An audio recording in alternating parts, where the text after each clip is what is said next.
Emotional hook.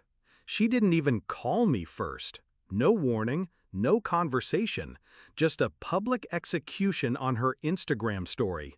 White text on a black background, finally blocking my toxic sister. And underneath, like she was twisting the knife, family is better without her drama. I stared at my phone, the glow of the screen cutting into my eyes in the dim kitchen light. I didn't cry. I didn't rage. I just stopped, like someone had hit pause. Her little fan club of friends would eat it up. They always did. I put the phone down, picked up my tea, took one slow sip. Then I dialed a number I'd been saving for 2 years.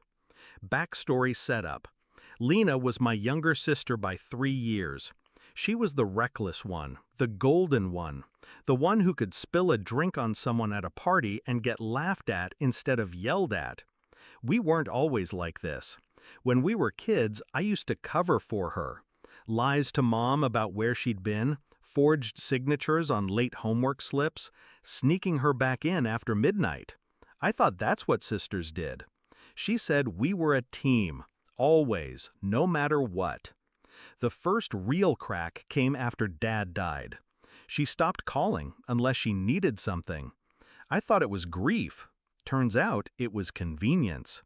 Discovery of betrayal. The shift was slow. Missed birthdays, half-hearted check-ins, small digs disguised as jokes. Then the subtle thefts started. Clothes borrowed and never returned. My Netflix password accidentally shared with her ex-boyfriend. The final blow?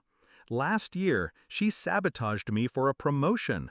Told my manager I'd been bad-mouthing the company. I only found out when a coworker, drunk at a holiday party, let it slip. I confronted her. She smiled and said, "You're too sensitive." That was the moment something in me went cold. Shift in mindset. I didn't scream, didn't fight.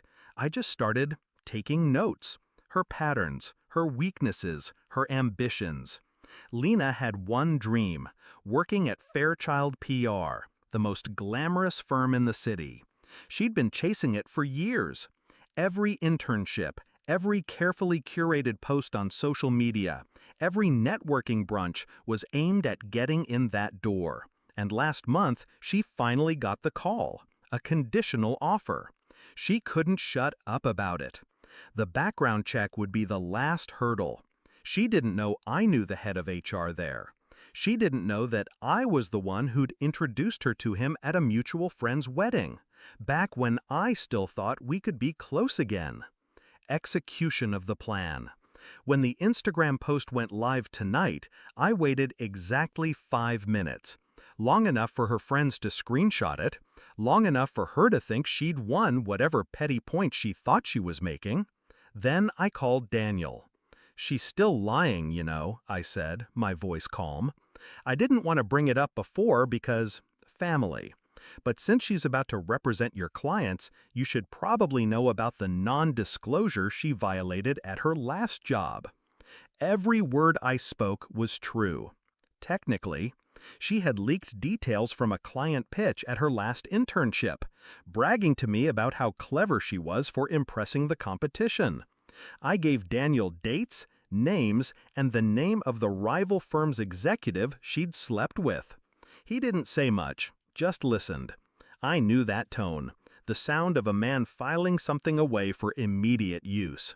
20 minutes later, my phone buzzed. Not from Lena, from Daniel. Offer rescinded. Thanks for the heads up. Climax and confrontation. She called me the next day, voice shaking.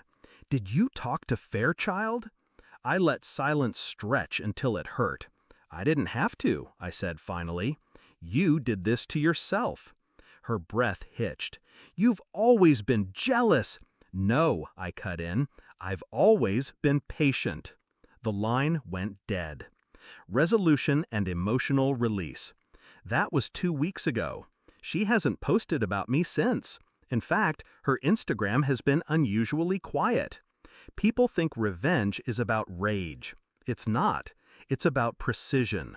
about knowing exactly where to place the blade so it only takes one cut. She thought she could humiliate me publicly and walk away clean. She forgot who taught her how to hide the evidence, how to smile while twisting the truth. She forgot I was the one who taught her the game. Now she remembers.